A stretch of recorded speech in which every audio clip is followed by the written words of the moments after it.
Good morning. Today we are going to be reading Corduroy, and this is by Dawn Freeman.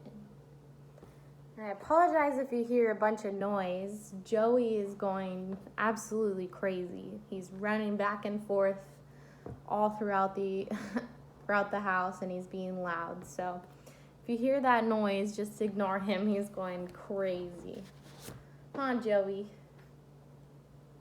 You can probably hear him. Okay. This is one of my favorite stories that I read growing up, and I even had, see, you hear him? I even had a stuffed animal that looked just like Corduroy too. So I wanted to read this to you guys because it was one of my favorites. Corduroy is a bear who once lived in the toy department of a big store. Day after day, he waited with all the other animals and dolls for somebody to come along and take him home.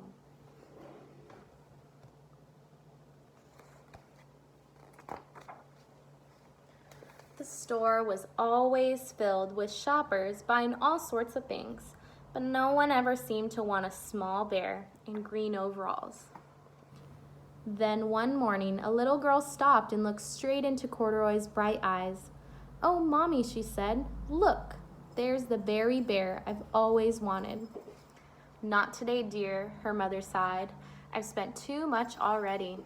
Besides, he doesn't look new. He's lost the button to one of his shoulder straps." See if you can see right there.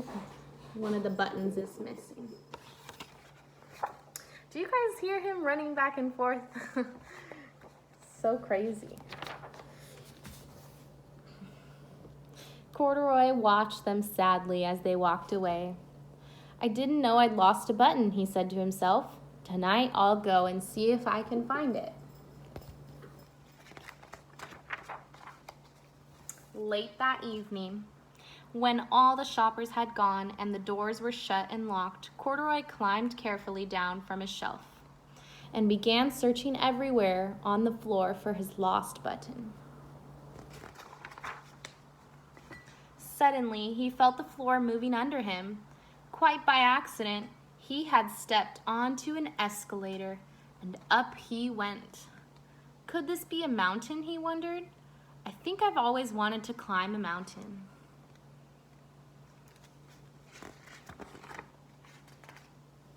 He wandered around, admiring the furniture. "This must be a bed," he said. "I've always wanted to sleep in a bed." And up he crawled onto a large, thick mattress. All at once he saw something small and round. "And why, here's my button," he cried. And when he tried to pick it up, but like all the other buttons on the mattress, it was tied down tight. See the buttons there?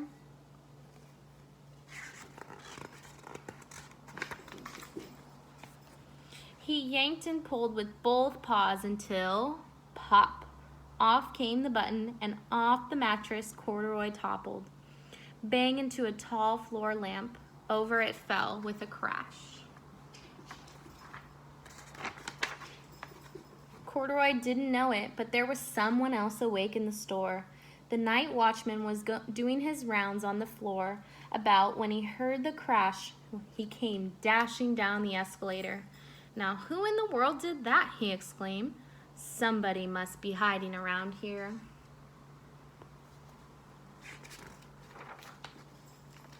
He flashed his light under and over sofas and beds until he came to the biggest bed of all.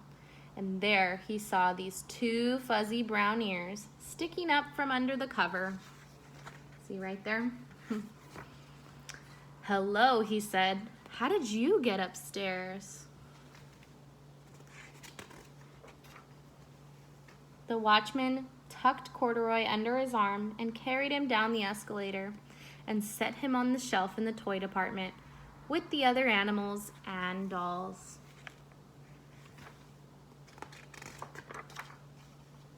Corduroy was just waking up when the first customers came into the store in the morning, and there, looking at him with a wide, warm smile, was the same little girl he'd seen only the day before. "I'm Lisa," she said, "and you're going to be my very own bear. Last night, I counted what I've saved in my piggy bank, and my mother said I could bring you home.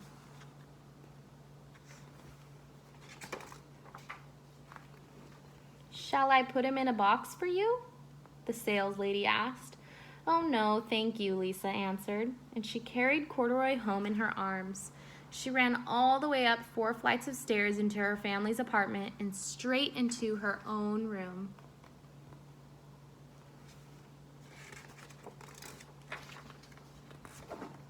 Corduroy blinked. There was a chair and a chest of drawers, and alongside a girl-sized bed stood a little bed, just the right size for him. The room was small, nothing like that enormous palace in the department store. This must be home, he said. I know I've always wanted a home. Lisa sat down with Corduroy on her lap and began to sew a button on his overalls. I like you the way you are, she said, but you'll be more comfortable with your shoulder strap fastened.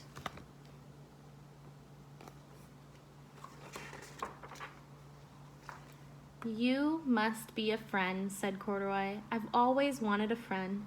Me too, said Lisa, and gave him a big hug. So this is one of my favorite stories as a child. Go ahead and comment below your favorite story that either your parents read to you, that you read when you were a little bit younger. Okay, so go ahead and comment. I'll see you next time.